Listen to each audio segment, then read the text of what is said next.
everybody. I'm happy to be here with my friend Sara Stern, and we're going to start with the first two movements of the Sonata for Two Flutes by Johann Christian Schultz. And so we're playing an Andante movement and an Allegro Vivo movement, two separate movements.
Thank you so much, David and Sarah.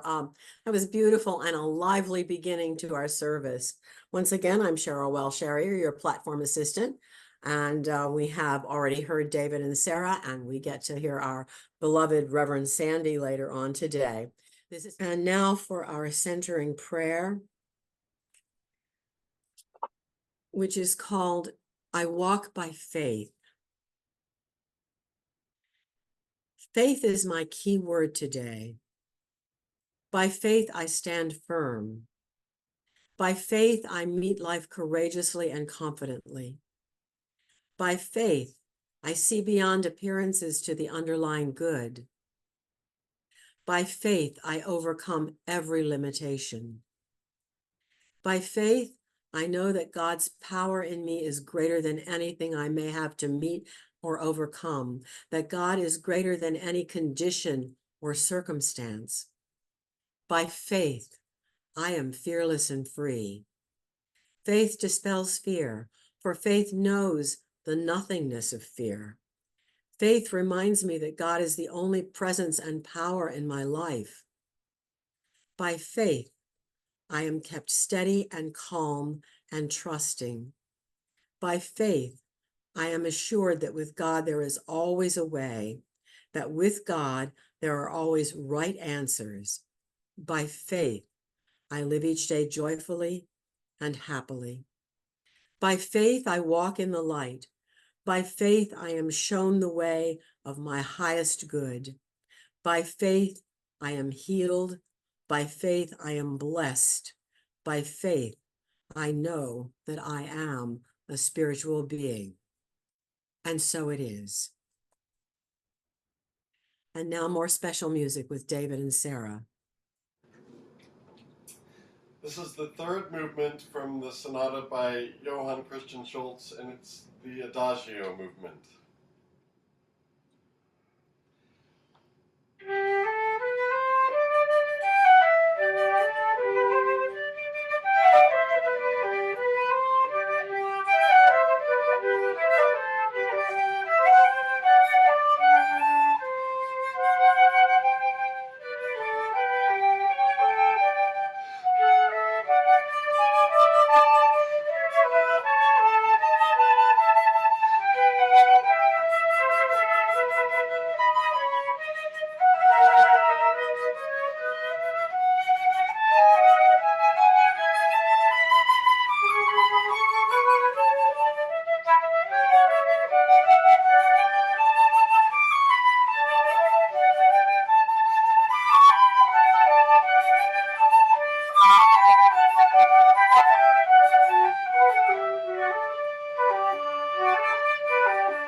My goodness, that was just lovely. Good morning, all.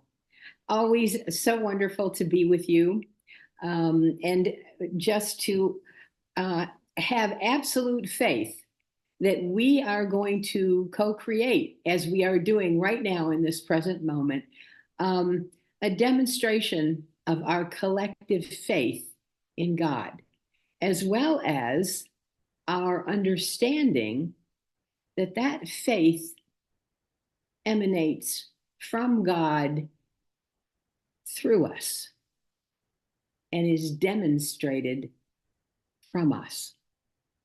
And each of us, as we are individualized expressions of God, have an individualized faith. And that faith is in us.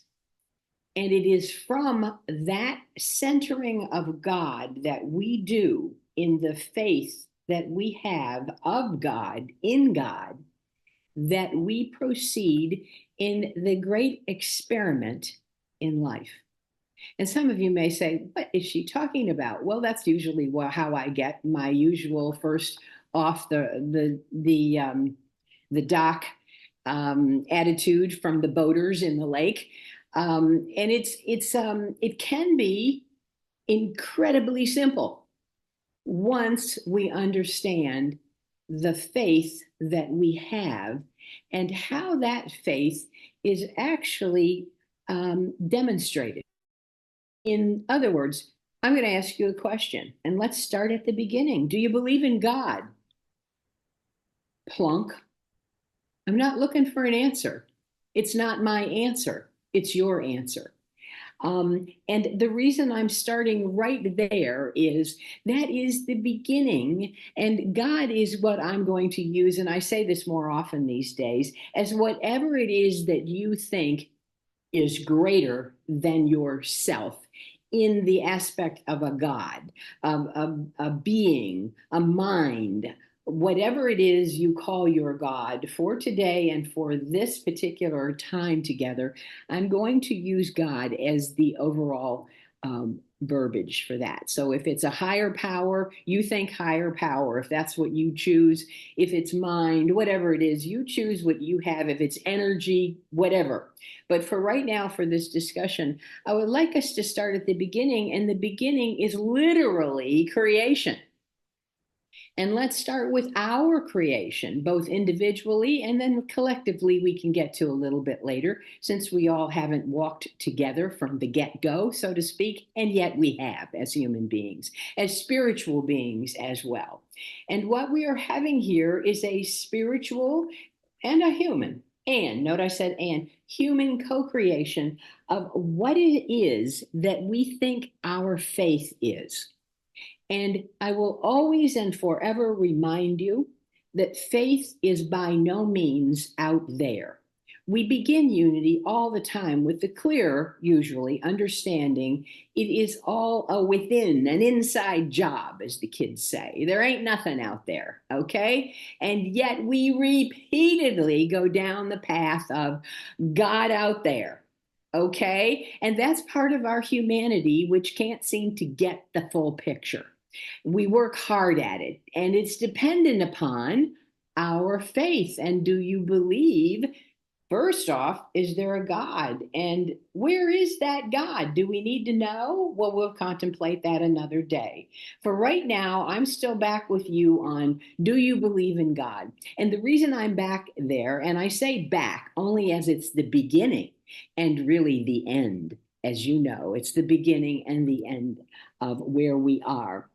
When we walk in faith, or when we proclaim we are walking in faith, that faith is something that is within us. How we demonstrate that faith is a choice. The faith has been planted there. The faith is a seed thought, is a gift from and in our own creation when we started out. And that faith is something that some people don't always believe in. And those that say they do are most challenged when we have a time of challenge in their faith. The faith dumbs down, again, sometimes, it has certainly in my life, to please God help. Please God now. Please God, where are you?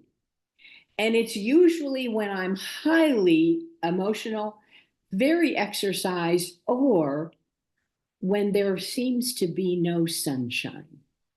There's cold, there's nothing. There's nothing there. There's a void, or at least that's how I'm looking at it. And I want to know in that moment, quietly, desperately, where are you, God? And it's in those moments, as well as the moments when I'm really making a powerful, where are you, God, that I know that I'm not navigating the vicissitudes of life. I love that word. I looked high and low for that word. The challenges of life. I'm not doing very well. I'm bumping around in a very choppy sea, and yet I have the temerity to tell everyone my faith is strong. My faith is built on fill in the blank. And it goes back to, and again, to the beginning and the end. Where is my God? And that is my question and my answer. Because God is present, as we know, one power, everywhere present, all good. That's our first principle. And the second principle is that God is in us. The divinity of God resides in part, in potential, in us.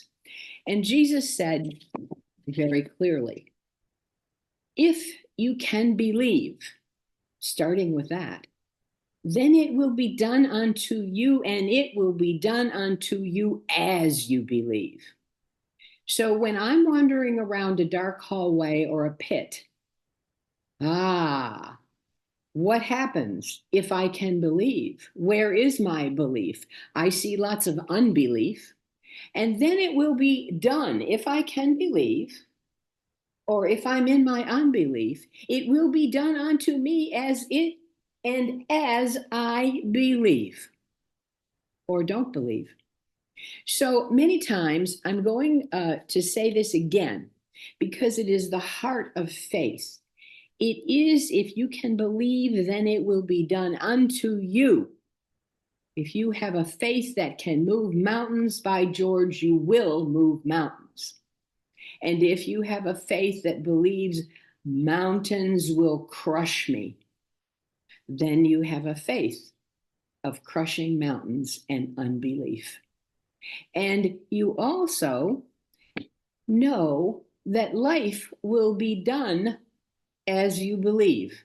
Oh, no, some of you say, I think she's got that wrong. Well, you can think on that. In fact, that's what all of these times, these co-creations are that we have together. It's a time to reflect, possibly renew and refresh. But the reflection is very important. And here's where I'm going with this whole concept of faith.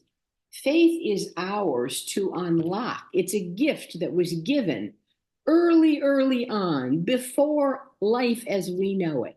And we came into this with faith.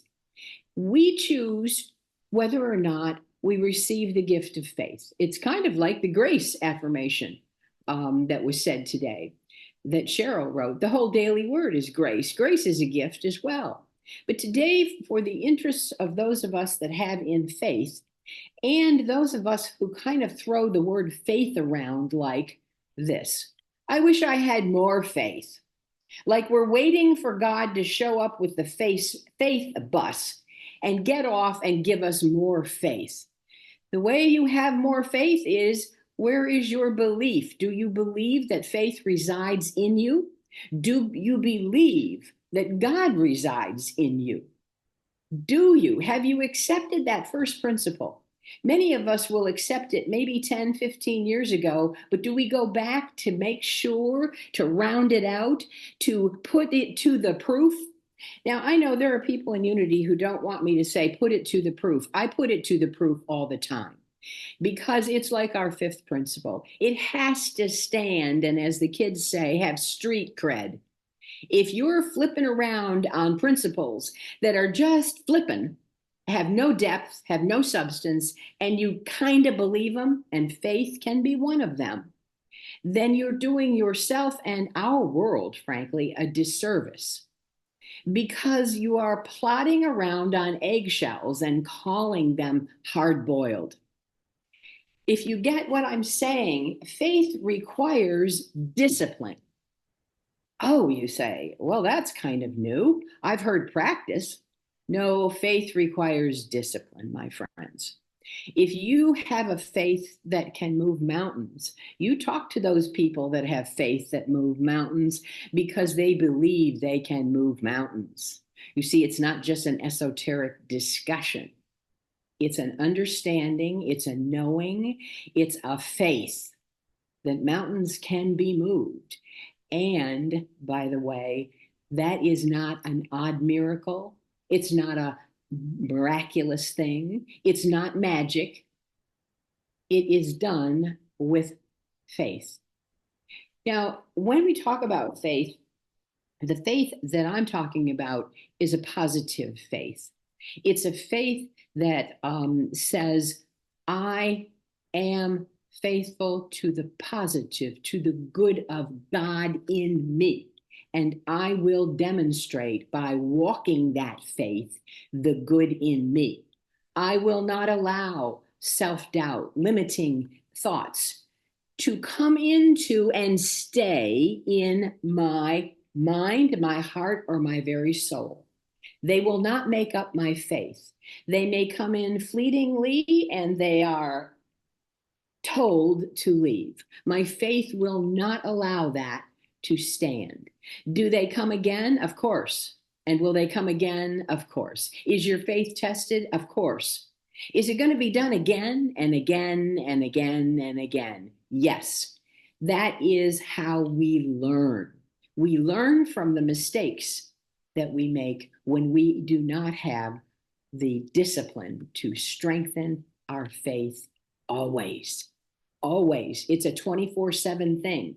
You don't take your faith out and listen to this wonderful co-creation we're making and then say, thank you all. That was so lovely. Now I'm going to put it all back in the closet and we'll see you next Sunday. Nuh-uh-uh. If you are wishing and wanting and faith-filled, never mind wishing and wanting, you will know that this requires discipline. All right, let's get to a couple of things that are of the discipline quotient, because I know there are many people, and Unity loves us to do this, who want to know what aspects of this discipline would you give up here? What is it? Actually, there are no aspects of the discipline. The discipline is you ask yourself questions every day. Do I have a solid faith? Am I working on my faith? Do I have any faith? And the other part of it is, if you recognize, you ask the question, do I have any faith? I don't feel like it. And oh, by the way, where is my help? My help in every need. Your help is right internally, inside every aspect of your humanity and of your world. The question becomes, do you actually believe that? And see, that, my friends, is where we're talking, I call it hardcore faith. Do you believe it? Do you have it? I don't know the answer to that. Only you do. But it's a question that bears looking at and being mindful of so that we can learn when we thought we had faith, or this is the other part of that, we put faith in someone and something we didn't believe, or we believed, excuse me, and there was a betrayal. There was something that said, they betrayed me. We got it backwards. No, no, no, no, no. You took your precious gift. I've done it too. And I put it in someone or something or some idea, and I gave it away. I didn't have real faith in it. And some of you may say, well, how do you know you got faith? Start with this. Start with one of the very first practices or parts of the discipline. Listen. Well, listen to who? Guess. The God in you. Listen. Well, I can't be doing that all the time. I have to catch the bus. I got to feed the kids. Yes, yes, yes, you do it all the time. There's no gap. When you have a faith like that, a positive faith, you're working that faith, you're doing it in everything and everyone you see, every decision that you make. The question then becomes, well, how do I do that? Because you put your faith first, because you put God first.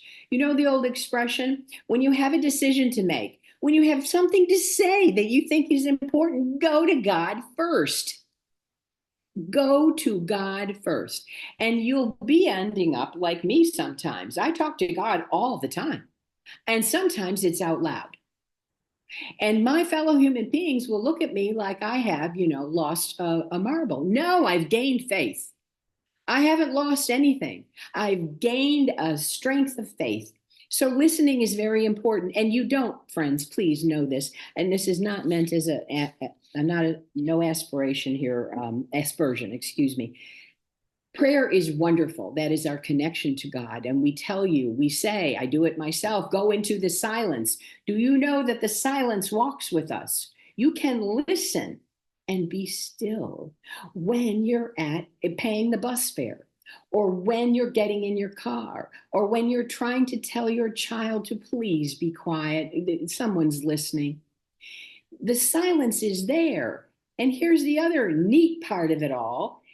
You can listen in the silence, or you can be in the silence with a child that is unhappy and see with the eyes of God and the act of faith that child for what that child is.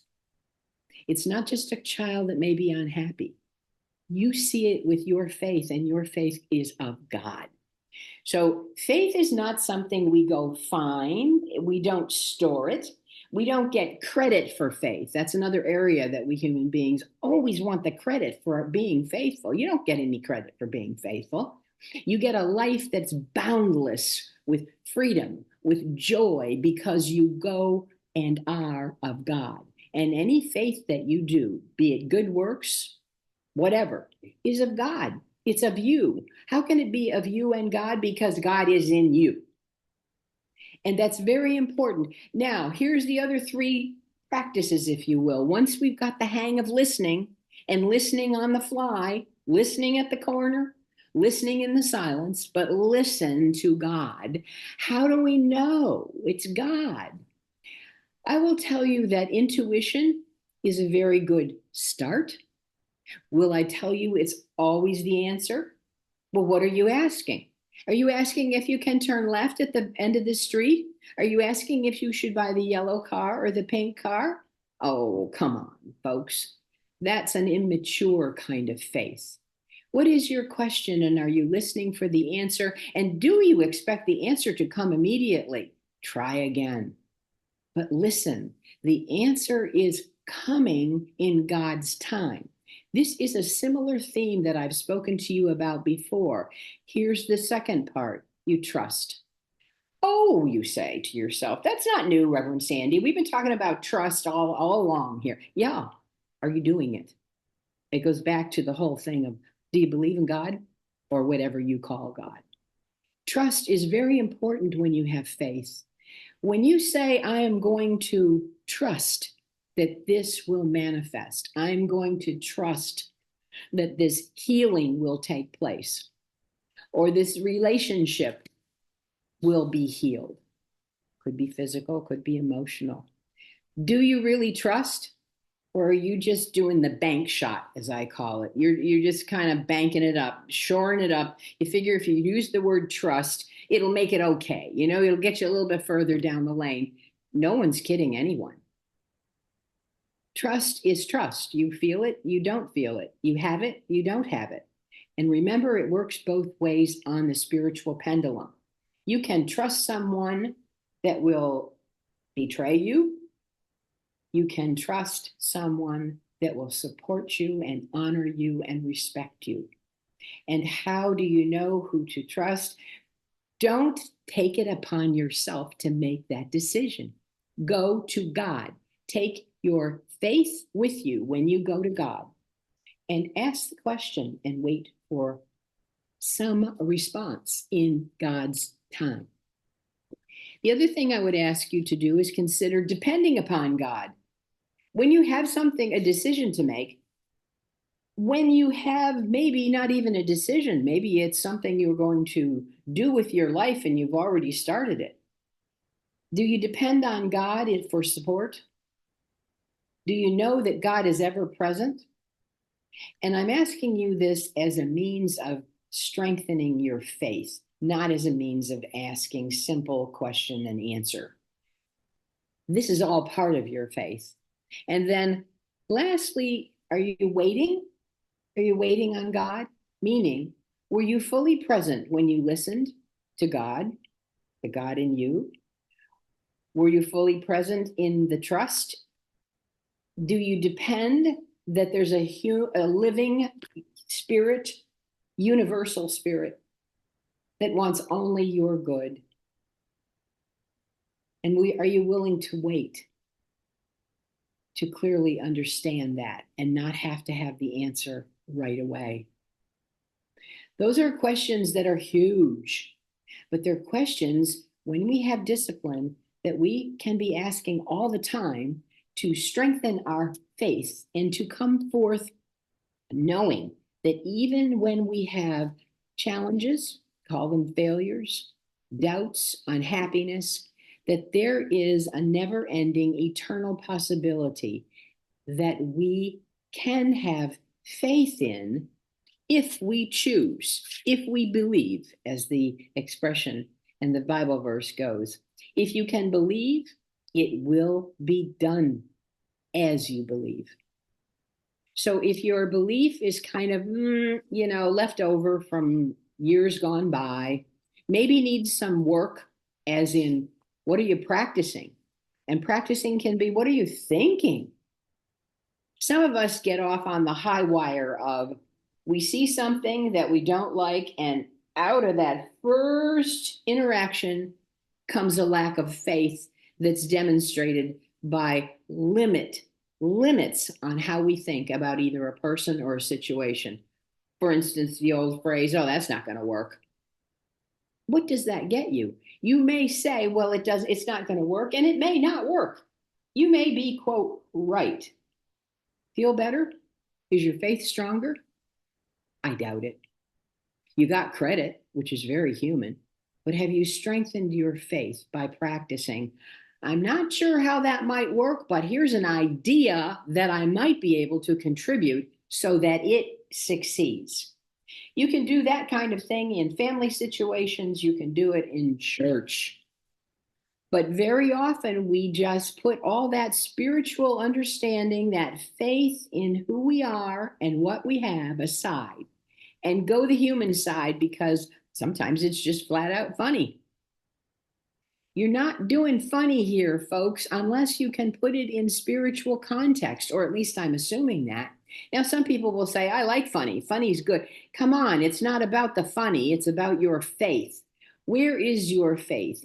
Is what you do seated? Actually seated, as when we go into prayer sometimes, we seat ourselves, we center ourselves in God, and then we meditate, and then we pray. I'm asking you to take that concept as a concept of faith. You center yourself in God in you, and in that center of you, God in you, is your faith. And everything that comes from that center is faith-filled. That's the gift, and you have unwrapped it. You have said, wow, this is limitless. This is an abundance beyond abundance.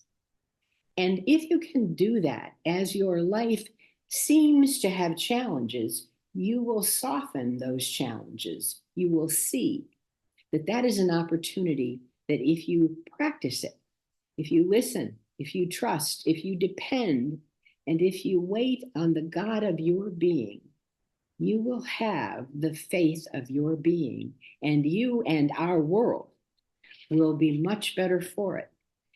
Again, if you can believe, it will be done unto you, and it will be done unto you as you believe. So the choice is always up to us. It is a centering in God, but it is, I'll call it my version of doing it now, in this moment, and not just talking about it, getting stronger in it every minute of every day. And that is faith. It's already there. Do you choose to accept it?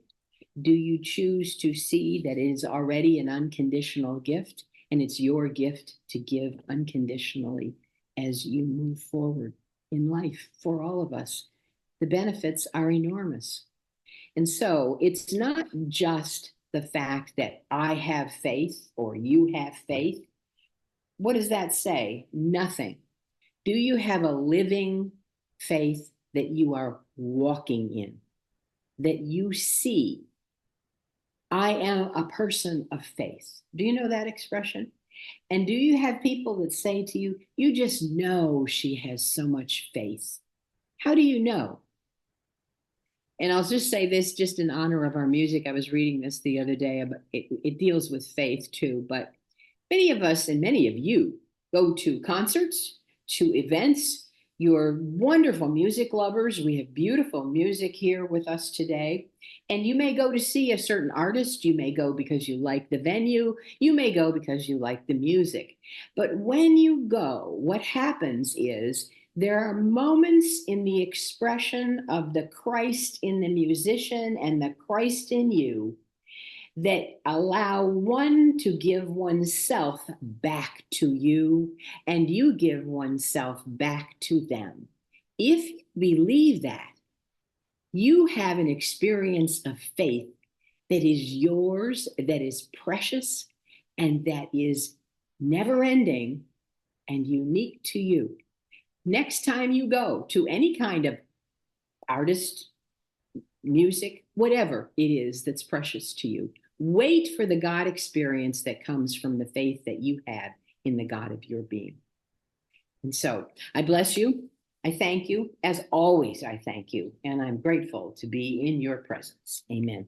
Let's take this time of faith, this time of adventure as we walk in faith, as we live in faith, as we live in the consciousness of God in our faith. And in this moment, let us ground our very beings in the faith that keeps us, holds us, is ever present, and is of us. We give thanks for this time, for this faithful presence that is in and through us all, and is in and through each of the all.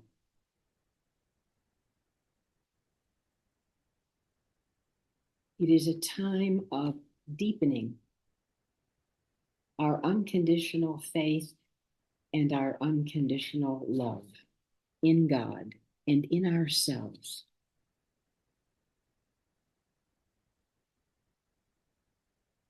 And from Matthew, but seek first the kingdom of God and his righteousness, and all these things will be added to you. When we walk in faith, when we live in faith, we are living and walking in the God of our being, in our very own divinity.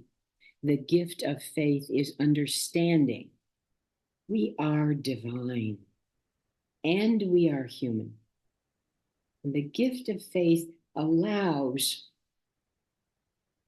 for any challenges that come up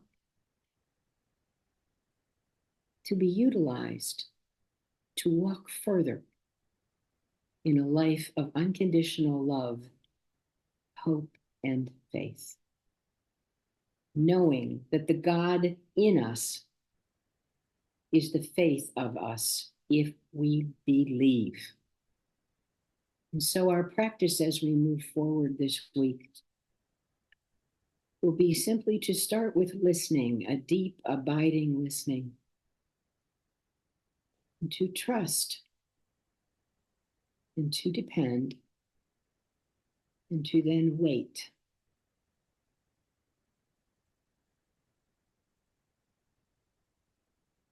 And we wait for an expansion of the faith that is I, the I am. The I am is here and now, in this time, in this place. And our faith expands our understanding of I am. And we say, Amen. We are playing the Presto movement from the Sonata for Two Flutes.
Another wonderful service, as Karen has said. Thank you so much, David and Sarah, for your wonderful music, your wonderful, inspiring music. And Reverend Sandy, as always, thank you for your inspiration and your intelligence and your faith. This is our closing prayer this morning.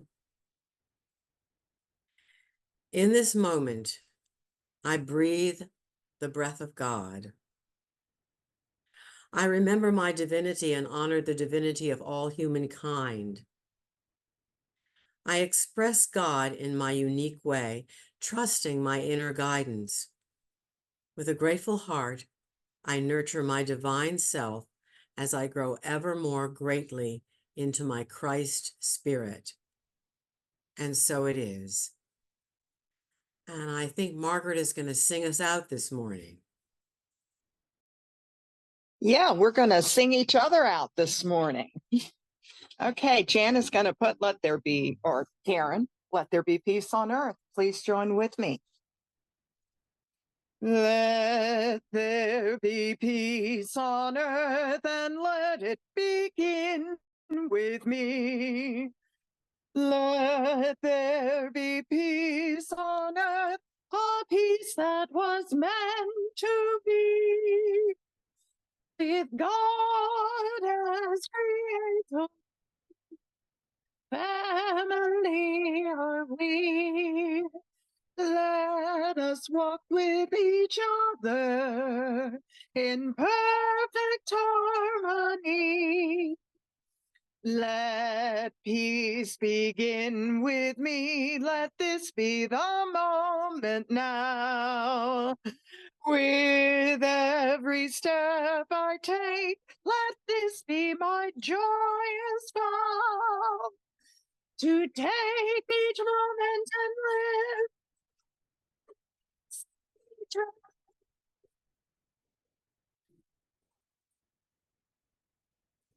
on earth and let it begin with me.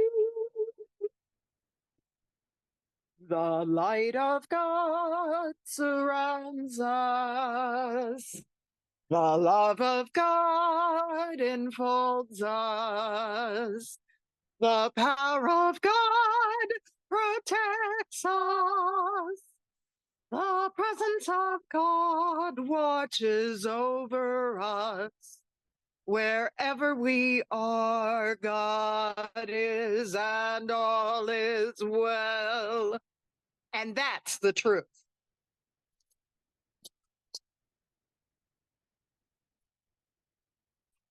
Thank you, Margaret. Thank you, everyone. It's time when we get to check in, say a few words. Who would like to start? Oh, Go ahead, Reverend Sandy. oh, Margaret, I didn't mean you. Did you have something to say? I wanted to read something that I didn't put Yeah. in here. Go ahead. If you will indulge me. Sure. This comes from a book written by Etty Hillesum. And she was a Jew that lived in Holland, and she died at Auschwitz. And she had a faith that Richard Rohr, our Reverend Richard Father Rohr, not Reverend, Father Rohr talks about a lot in much of what he writes about, this woman, and what an incredible faith she had. And she says here in one of her diaries, which she wrote and was found and kept, for once you have begun to walk with God, you need only keep on walking with him, and all of life becomes one long stroll. Such a marvelous feeling. And she wrote this as part of one of her diaries on the day they were getting ready to load the last trains for Auschwitz. So she worked in a camp. And I say this to you because talk about walking in faith. This was an example, and I'd hoped to put it in the talk, but it didn't get there. But I thought I would read it to you. So Thanks, Reverend Sandy. That's wonderful. I mean, yeah, I've heard of her too through Father Richard's writings. Yeah. yeah, really amazing. Who else? Chime in. Sandy, wonderful, wonderful. Thank you for reading that. You know, your talk about faith always reminds me of the idea that Amalia used to have. It's he that dwelleth in the kingdom, not he that runneth in and out of the kingdom. And and God, that's just what faith is. David and Sarah blew me away yet again. I tell you, this is just the place to be on Sunday morning. It's a happening place. You know, one of the things that I was thinking about as a member is, you know, maybe I just think it would be a great idea if more and more we could invite folks over to our kitchen tables with our laptops and maybe have a little coffee, a little nosh, watch the service. It could be a friend Sunday. I'm just sort of throwing it out there.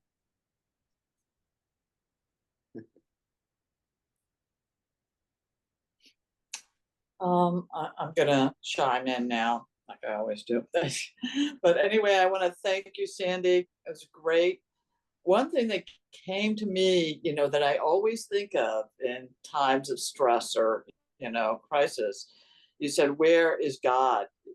I think that's the way you put it. Or where's your God?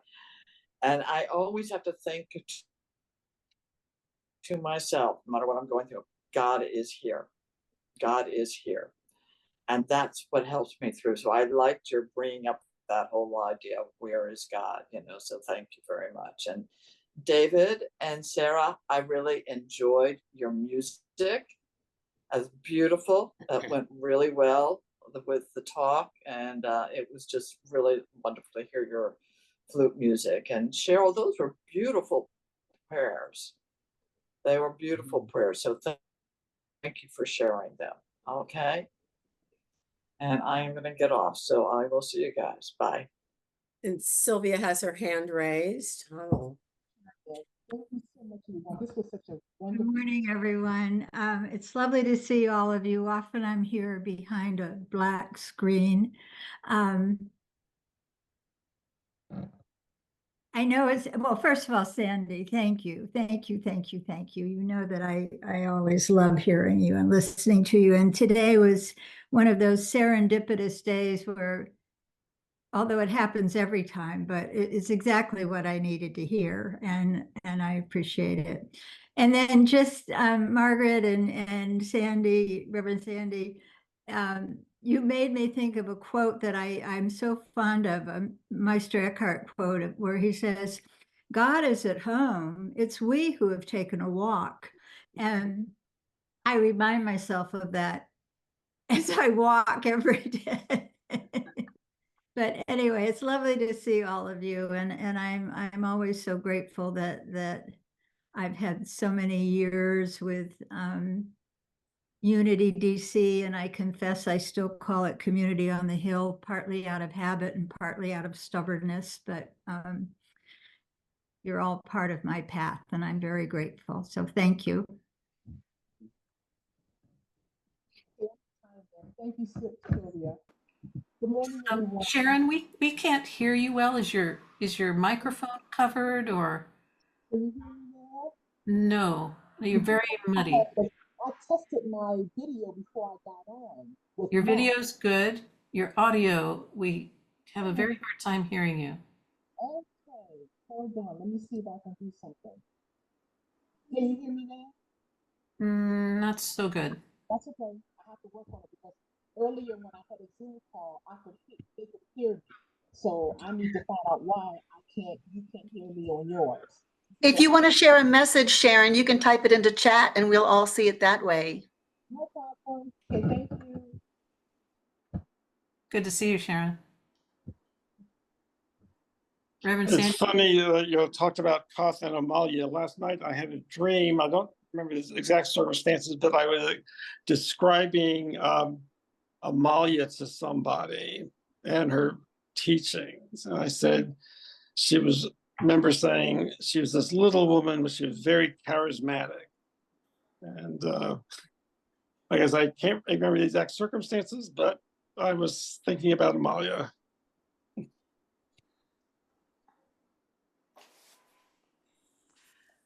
Yeah, I'll jump in. I just love, thank you, Reverend Sandy, for reminding us yet one more time that it's not a question of being reminded to think about God. It's turning the whole thing to be in God and be thinking about God all the time. And the exception is when you're not. And there aren't enough times to be reminded of that. And I have faith that at some point that balance is going to tip. And that's an exciting place to go. And thank you, David and Sarah. That was outstanding, beautiful music. I've written down 2 sonatas for flute by Schultz. Am I right? Beautiful. Oops, you're muted. I'll unmute you. There you go, David. Okay. It's actually one long sonata for flute. 4 movements. 4 movements. And thank you all for having us. I really appreciate being able to invite my friend Sarah, she's been such an inspiring flutist for me. I've known her and we've been friends for a long time, and sometimes it's just really great to be able to force her to get her flute out and play with me. And we have a nice time doing this. So thank you very much for having us.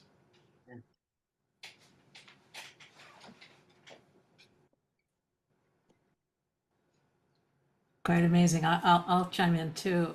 Reverend Sandy, thank you for a great talk.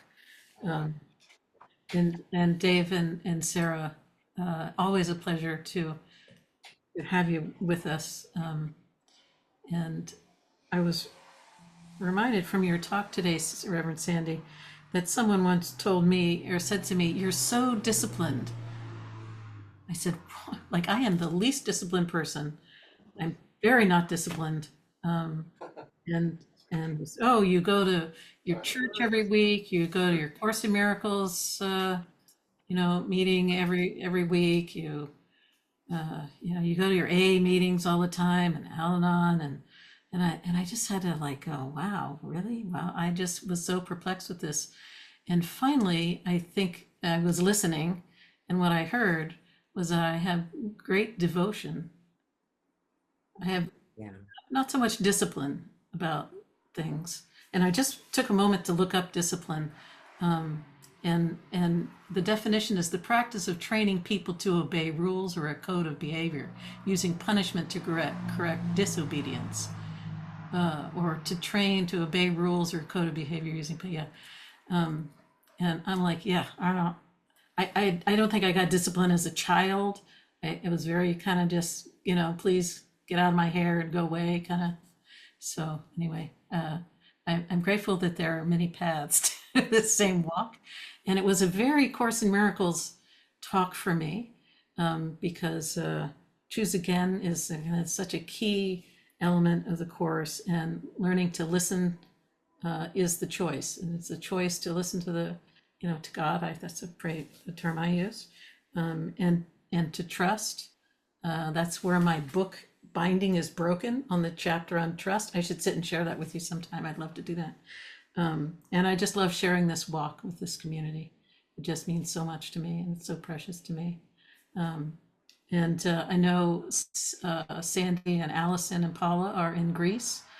They're going to try and again, and I guess we're not able to do that. So I know they send their love, and let's send a little prayer to Phil. He's coming home from a quick visit to Sibley. So he sends his love to the community this morning as well. And thanks for letting me share. And I'm happy to unmute the next person.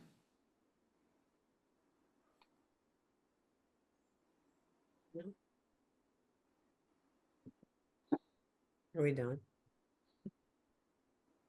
Anybody else this morning? Well, I will just jump in and say that I noticed that a lot of things are happening at my home. On the announcements, I keep saying this is happening to Karen Grace too. Yeah. And which is so great. I'm living here for another year, so let's make use of it while we've got it. I'm so glad that it works out.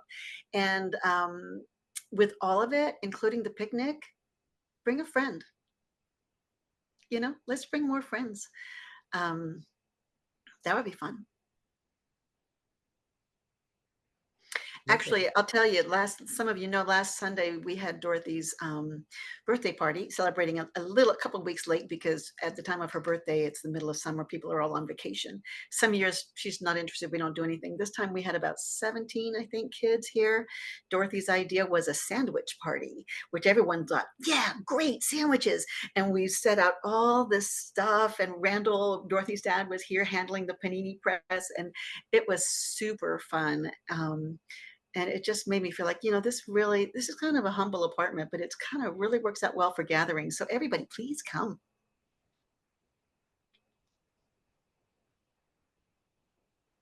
Yes, I'm looking forward to our picnics this year. And I'm going to be on a silent retreat.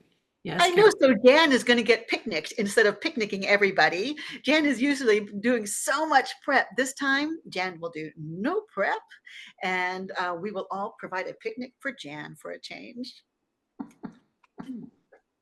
So no grill. We've decided not to do a grill. It's too much work, grill. man. Maybe we'll do the panini press like Dorothy. Okay. See you, Margaret. I'm going to sign off too. I love you all. Mwah, mwah. And I got to say, Sylvia, I don't see enough of you, so it's particularly nice to see you here today. Very nice to see you. I wondered, Sylvia, if you still keep in touch with Clyde Minionet. There you go.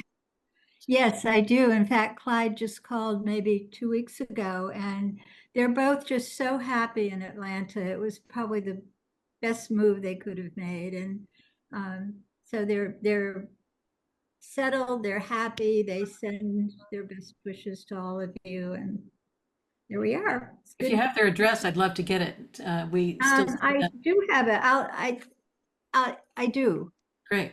I think my address book just happens, by the grace of God, to be right here. Well, maybe you could text or email it to me. That would be terrific. Yeah, I'll email it to you just to make sure I have it. Great. We still mail things to them, so wonderful. I'll have to look for it, but I know I have it somewhere, maybe on my phone. And I apologize to the community for not remembering to put Unity World Day of Prayer in the e-blast this last week, because it is this Thursday. So make your list. So great to see everyone. Thank you, Sandy. Yes, thank you all very, very much. As usual, it's a joy. We'll get a coffee on the calendar soon. Okay, great. Yeah. Oh, and Reverend Sherry Quander is doing well. I've been keeping in touch with her. She had this fall, she couldn't speak for us a couple of weeks ago. Kaywood pitched in, and so she's slowly, but she had quite a bad concussion and had a brain bleed and some surgery, and so she's recovering, but it'll take a little while. But we'll see her at the end of October. Yeah. Thanks, everyone.